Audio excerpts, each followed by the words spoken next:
प्रथम गुड़ी स्थान उसे कहते हैं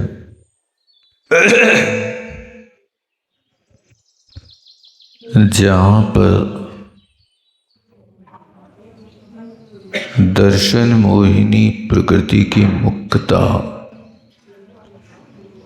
और अनंतानुबंधी कषाय की मुक्तता होती है उदय में। उसका नाम प्रथम गुड़ी स्थान है। प्रथम गुड़ी स्थान कहें या मिथ्यात्व गुड़ी स्थान कहें,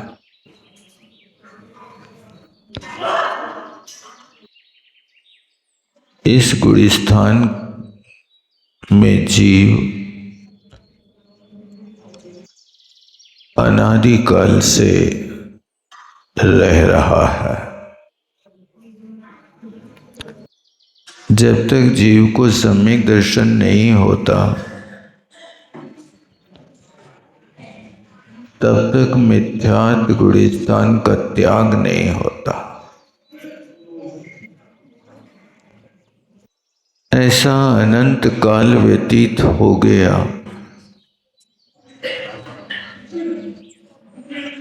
पहले गुड़ी स्थान में ही जीव परिभ्रमण करता रहा। पहले गुड़ी स्थान से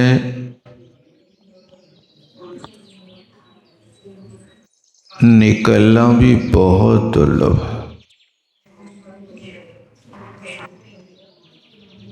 हर किसी के वश की बात नहीं होती है।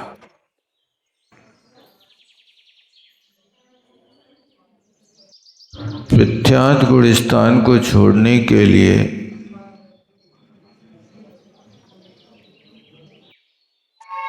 जीव को 5 प्रकार के परिणाम करना पड़ता है।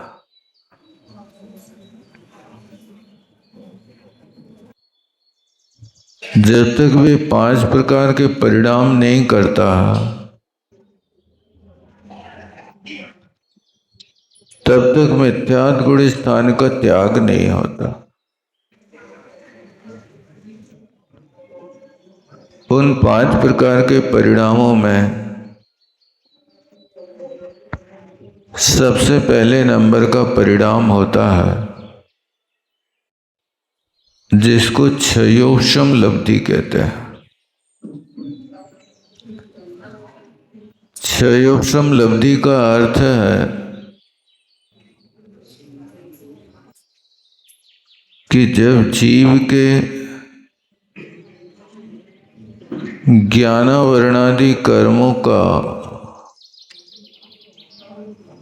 अनुभाग फल प्रतिपल अनंत गुणा हीन होने लगे, उसका नाम होता है क्षयोपशम लब्धि।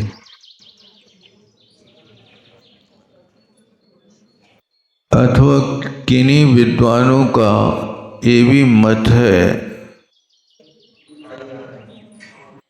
कि एक इंद्रिय पर्याय से पंचेंद्रिय पर्याय में आ जाने का नाम भी क्षयोपशम लब्धि है।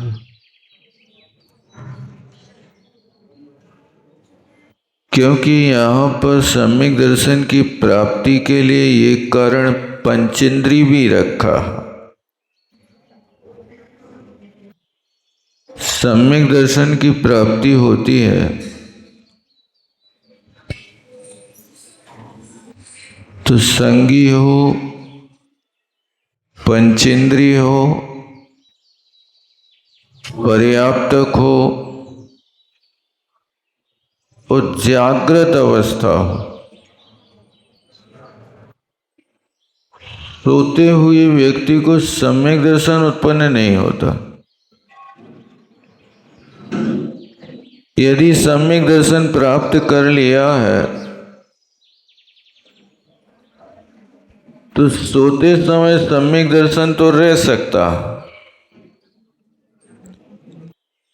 लेकिन नूतन सम्यक दर्शन की प्राप्ति सोते समय नहीं होती। जागृत हो, उस जागृत अवस्था के साथ में वो विशुद्ध परिणाम वाला हो, तब जाकर के उपसम सम्यक दर्शन की भूमिका बनती है। तो ये उपसम सम्यक दर्शन में सबसे पहला कारण है कि वो जीव प्रत्येक समय ज्ञानावरण आदि कर्मों का अनुभाग अनंत गुणाहीन मानने लगे। जब इस परिणाम को पूर्ण कर लेता है तो फिर दूसरे नंबर का परिणाम होता है जिसको कहते हैं विशुद्धि लब्धि। विशुद्धि लब्धि का अर्थ होता है कि जिस समय जीव साता वेदनी आदि पुण्य प्रकृतियों का ही बंद करता है और कषाय मंद हो जाती है, तो जब साता वेदनी आदि पुण्य प्रकृतियों का बंद करता है तो अंतरंग के परिणाम अति विशुद्ध होते हैं। ऐसी जब परिणति होती है तब उसका नाम विशुद्धि लब्धि होता है। वो जीव जब परिणाम विशुद्ध होते हैं तो गुरु के निकट जाने का भाव करता है।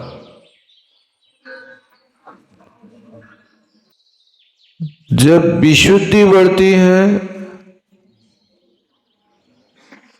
उस विशुद्धि लब्धि के बाद गुरु को खोजता है, और जब गुरु के निकट पहुंच जाता है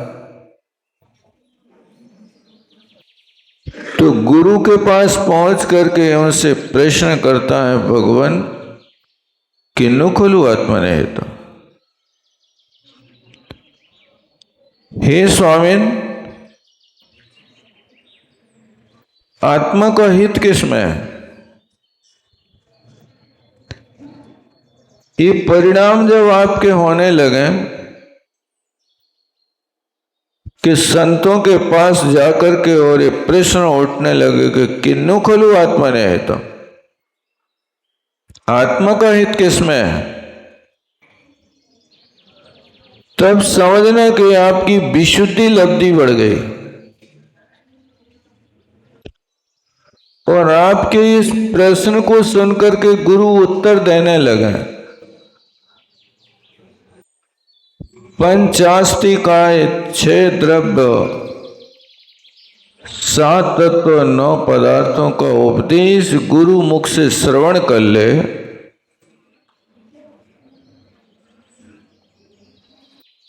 जब गुरु मुख से श्रवण कर लेता है तभी उसकी बनती है तीसरी देशना लब्धि।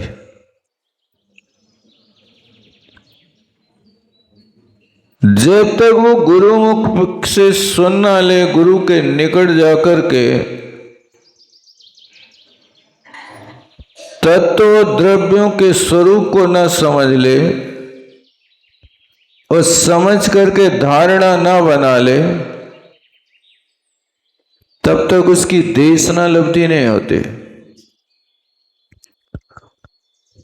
यानी सम्यक दर्शन को प्राप्त करना बच्चों का काम नहीं है। इसलिए 8 वर्ष अंतर मुहूर्त तक किसी जीव को सम्यक दर्शन नहीं होता। जैन सिद्धांत में 8 वर्ष अंतर मुहूर्त तक ही नाबालक माना जाता है। 8 वर्ष अंतर मुहूर्त के बाद जब उसकी सम्यक दर्शन की प्राप्ति की योग्यता होने लगती है, अथवा पहले से वैरागी व्यक्ति सम्यक दर्शन लेकर के आया है और 8 वर्ष अंतर मुहूर्त में दीक्षा ले लेता है, ये योग्यता उसकी वहां से प्रारंभ होती है। यहां तो लोग व्यवहार में 18 वर्ष तक नाबालक मानते हैं, लेकिन सिद्धांत ग्रंथों में कहा है कि 8 वर्ष अंतर मुहूर्त के बाद आप बालक हो, सम्यक दर्शन प्राप्त कर सकते हो, 5 लब्धियां प्राप्त कर सकते हो और उन लब्धियों को प्राप्त करके दीक्षा लेकर के आप द्वादशांग के पाठी भी हो सकते हो। तो वहां गुरु के निकट जाकर के सारे विभ्रम को दूर कर देता है और देशना लब्धि को पाकर के अपने अंदर की विकृति को ऐसे समाप्त कर देता है जैसे पटा के ऊपर से रोटी को उठाकर तवा पे डाल देता है। रोटी को उठाकर वहां से तवा पर डाला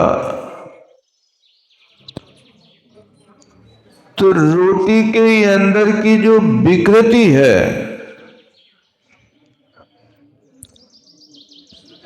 पानी है, अपक्वता है, उस तवा पर पहुंचते ही पानी सूखने लगता है और आटा में परिपक्वता आने लगती है। वो थोड़ी देर तक जब वो तवा पर पड़ी रहती है, उसके बाद जब उसका पूरा विकार खत्म हो जाता है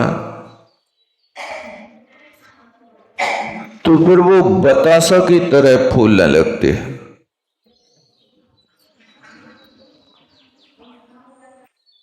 ये उसकी प्रकृति है। इसी तरह जैसे रोटी को तवा का संयोग कराया, ऐसे उस मिथ्या दृष्टि जीव को गुरु का संयोग कराया। किसी ने कराया नहीं, उसकी बुद्धि स्वयं ले गई कि गुरु के पास चलो। वो गुरु को खोजने के बाद गुरु से उपदेश लेता। इस बात का ध्यान रखना कि प्रथमोपसम सम्यक दर्शन की प्राप्ति तो बाद में होती है,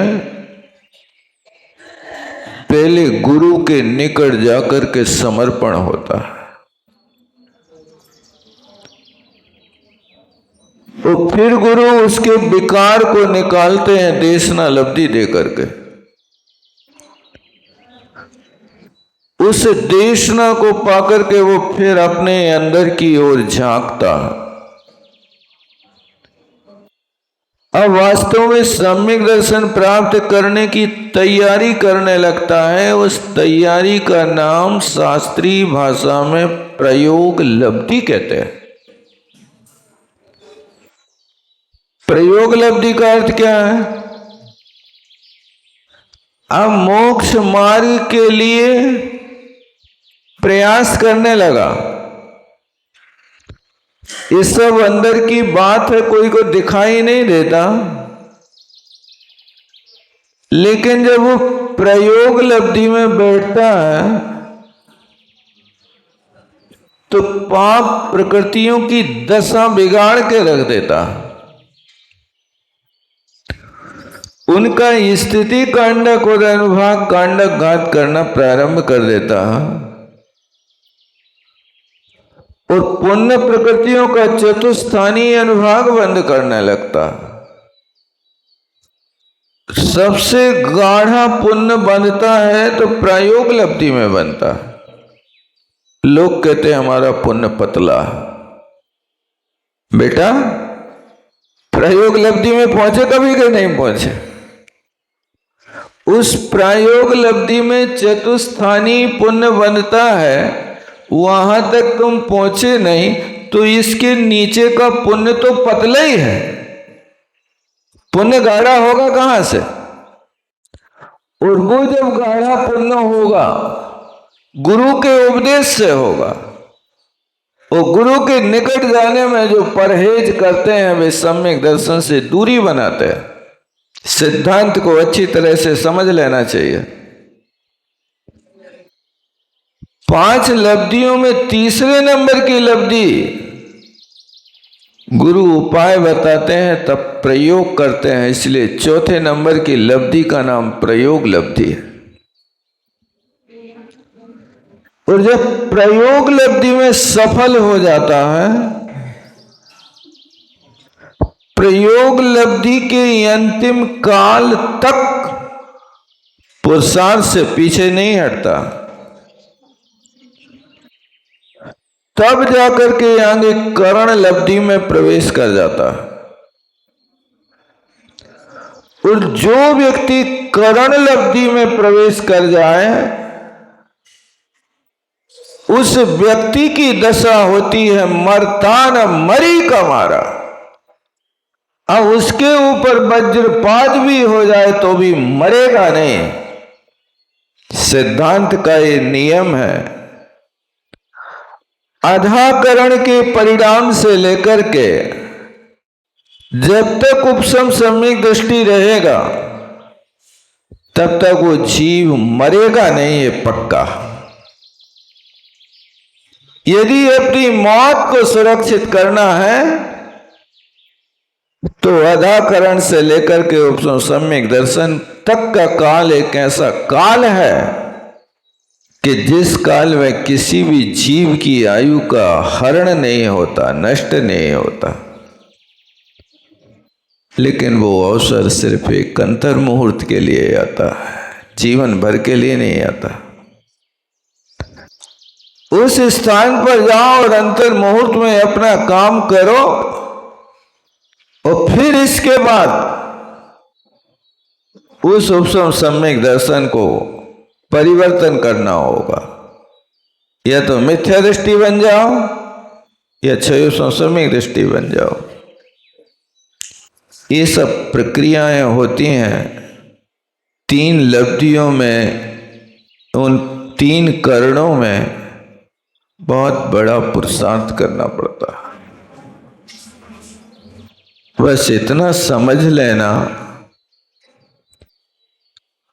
कि आपने क्षयोपशम लब्धि के परिणाम प्राप्त किए कि नहीं किए।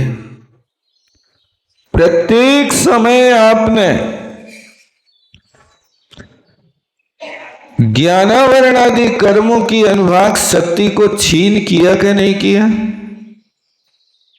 अपने आप में अंदर झांकना। विशुद्धि लब्धि के परिणाम जब साता वेदनी आदि प्रकृतियां बनने लगे, साता वेदनी के बंध के कारण पता है क्या?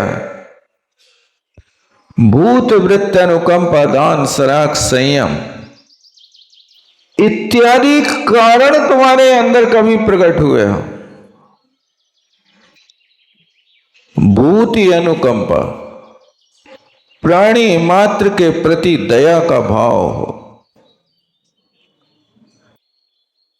ये दया की परिणति होगी तो साता वेदनी कर्म का बंध होगा, अन्यथा ऐसे नहीं होता बातों से।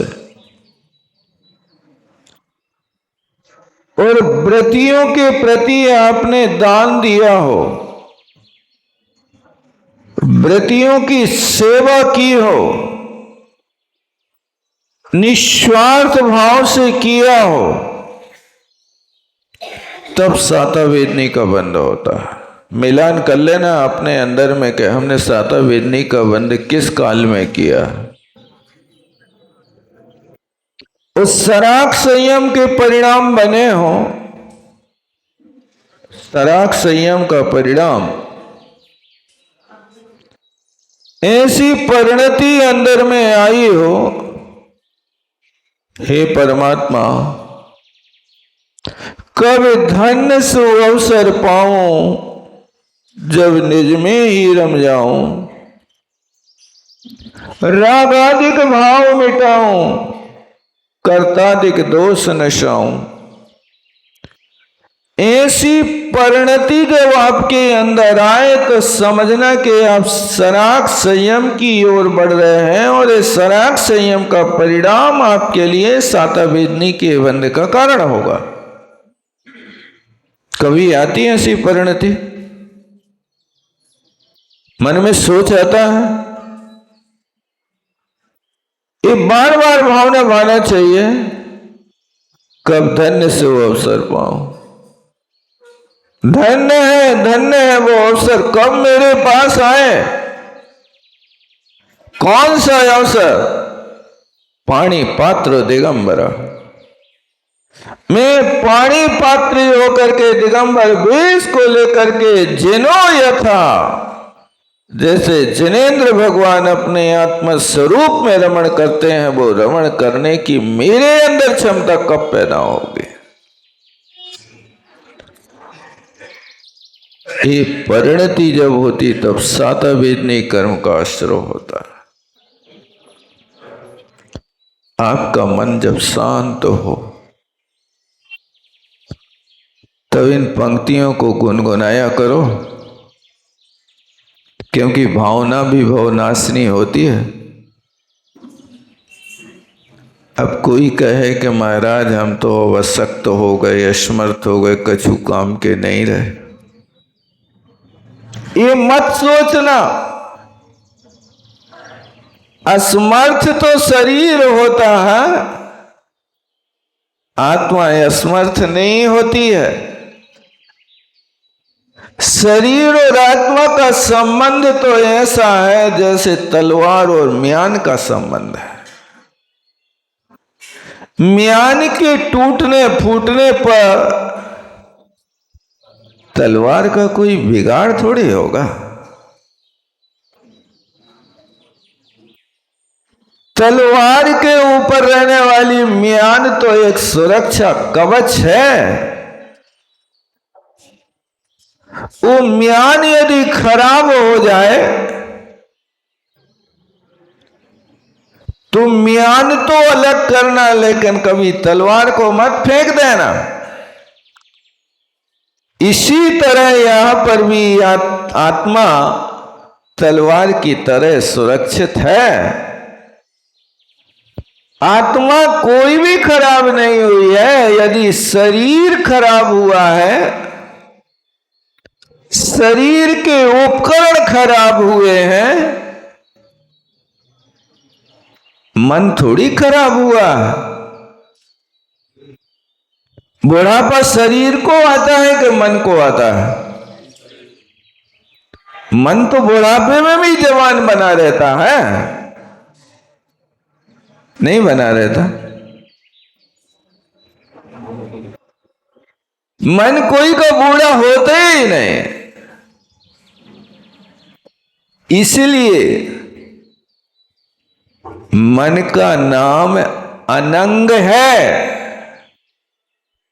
अंग बूढ़ा होता है, अनंग तो जवान बना रहता है। बुढ़ापे में भी वो चाहता है कि मुझे ये मिल जाए। काया तो बूढ़ी हुई, तृष्णा हुई जवान, ऐसे में कैसे बने निज आत्म कल्याण। इसलिए कई लोग कहते हैं अब हम क्या कर सकते हैं। करना कहां है? आगम खोल करके देखो, जो करने के योग्य नहीं हुए उन्हीं ने दीक्षा ली। राजा मधु और शत्रुघ्न का घनघोर युद्ध हुआ और शत्रुघ्न ने मथुरा के ऊपर जब चढ़ाई की तो राजा मधु निहत्था था। तो चारों तरफ से राजा मधु के ऊपर लोग ऐसे झूम पड़े जैसे अभिमन्यु के ऊपर दुराचारी लोगों ने अन्याय किया था। वो हाथी पर बैठा फिर भी युद्ध किया, उसने घनघोर युद्ध किया, मन से नहीं आ रहा। और युद्ध करते करते जब शरीर शत्रुघ्न के बाणों से जर्जर हो गया, जब कोई काम का नहीं बचा, हाथी से उतरने की भी योग्यता नहीं बची, आप सोचो कि उसके शरीर में कितने बाण लगे होंगे। शरीर बिल्कुल बाणों से आच्छन्न है। अब देखता है कि मैं कोई प्रतिकार करने के लायक नहीं बचा, क्या करें?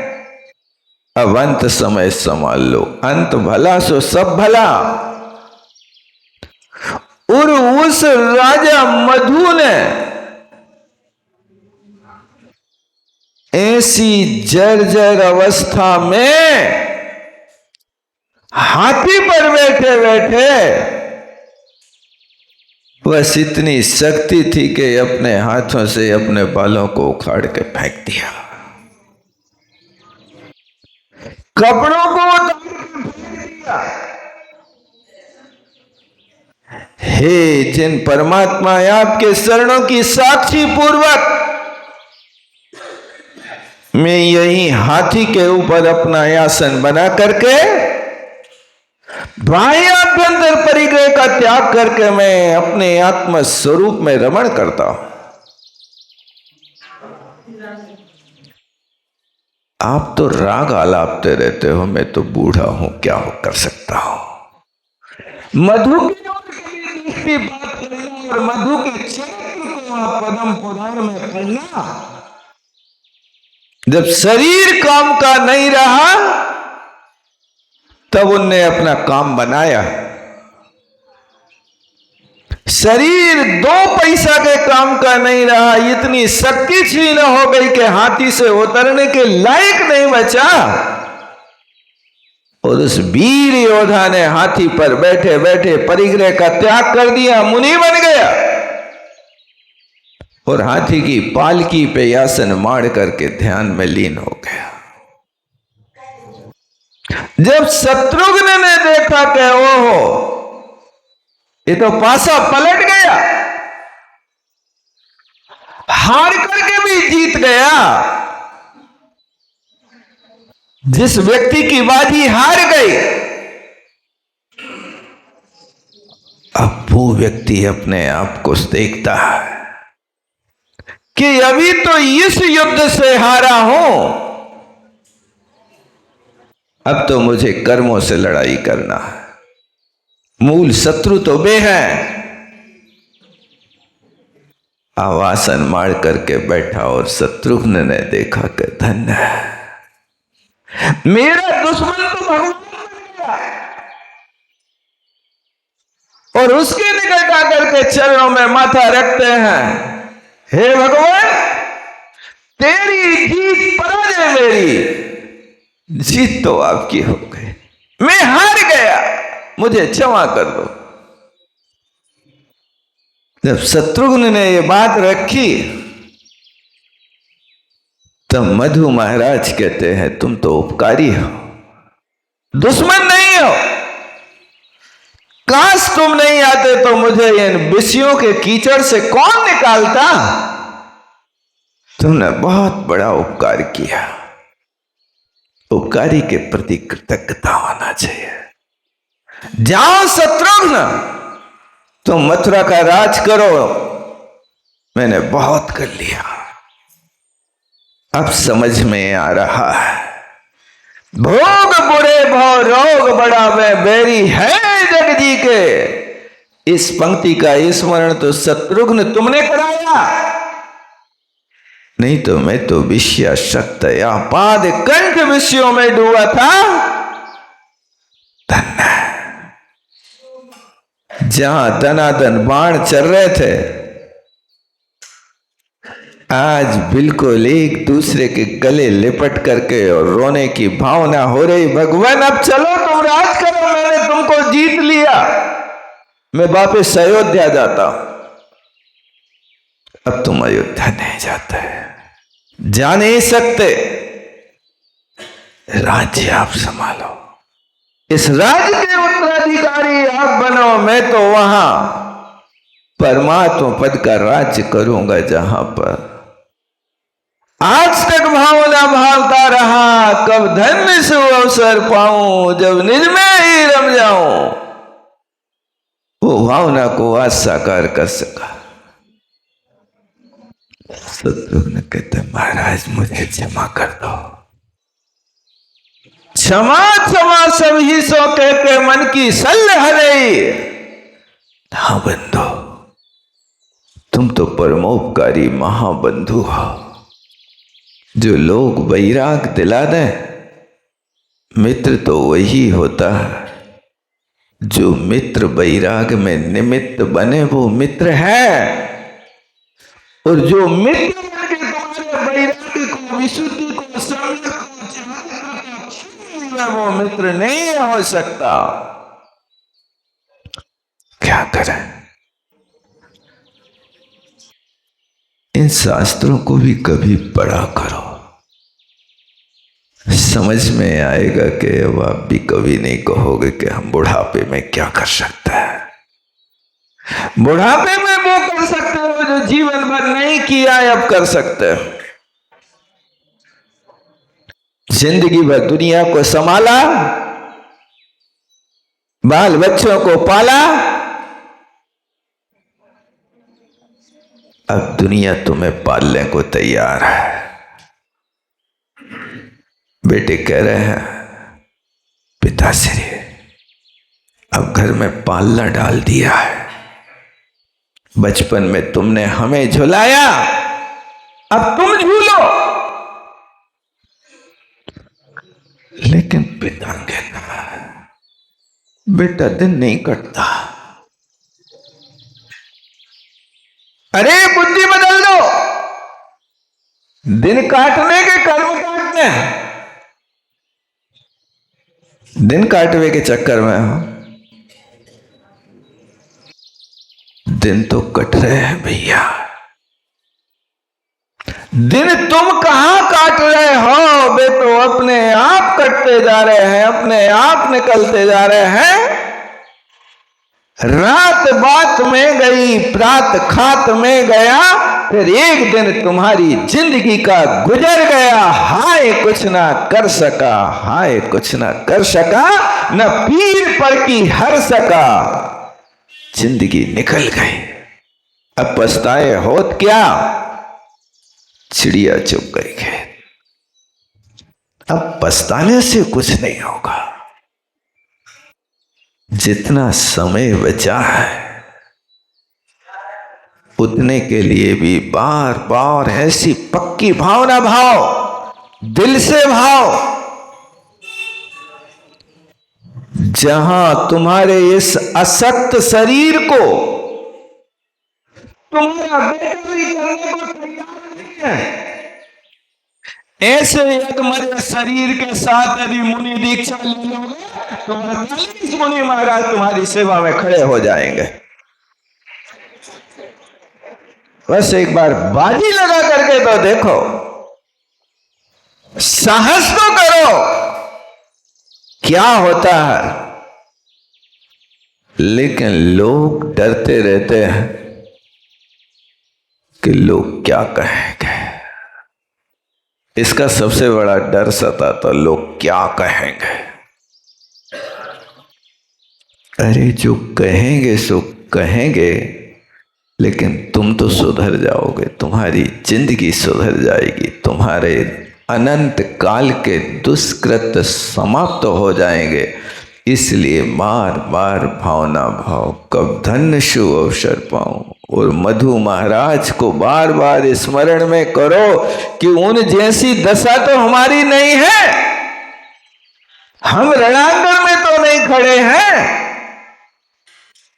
उन मधु महाराज से तो हम अच्छे हैं ना, जिनके शरीर से खून की धारा बह रही है।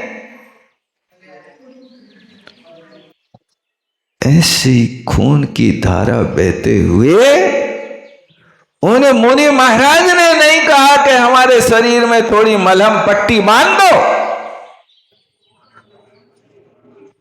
क्यों? इसलिए नहीं कहा था कि जले न कभी अग्नि में भीगे, न कभी पानी में सूखे, न हवा के द्वारा ये आत्मा हमारा। ये तो शरीर से होने वाली क्रिया है। आत्मा न जलेगी, न बाणों से छिदेगी, न बिदेगी, न मरेगी। आत्मा तो शाश्वत है। इसलिए कोशिश करो, सारे दुनिया के प्रपंच छोड़ो और बार बार यही भावना भाव, कब धन्य शुभ अवसर पाऊं। कठिन है कि सरल है? याद हो गई कि नहीं हुई? याद तब तक करना जब तक उसका फल ना प्राप्त ना करना। कब धन्य शुभ अवसर पाऊं, रटते रहो उस तोते की तरह, जब तक पिंजड़ा ना खुल जाए, पिंजड़े के बाहर ना हो जाए, तब तक कहते रहो कब धन्य शुभ अवसर पाऊं। बस एक ही सूत्र रटो, जब निज में ही रम जाऊं, कर्ताधिक भाव मिटाओ। अब छोड़ दो कर्तृत्व बुद्धि, अब कहना बंद कर दो मैंने सबको मकान खरीद दे, सबको दुकानें कर दें, सबको पांव पे खड़े कर दे। तुमने करे? पांव पे आपने खड़ा किया, पांव उनके नहीं थे, तुमने मिट्टी के पांव लगा दे। ये जो बुद्धि है इसका नाम कर्तृत्व बुद्धि है। उससे हटने की कोशिश करो। बोलो आचार्य गुरु विद्यासागर जी महाराज जावाणी के ज्ञान से सूझो।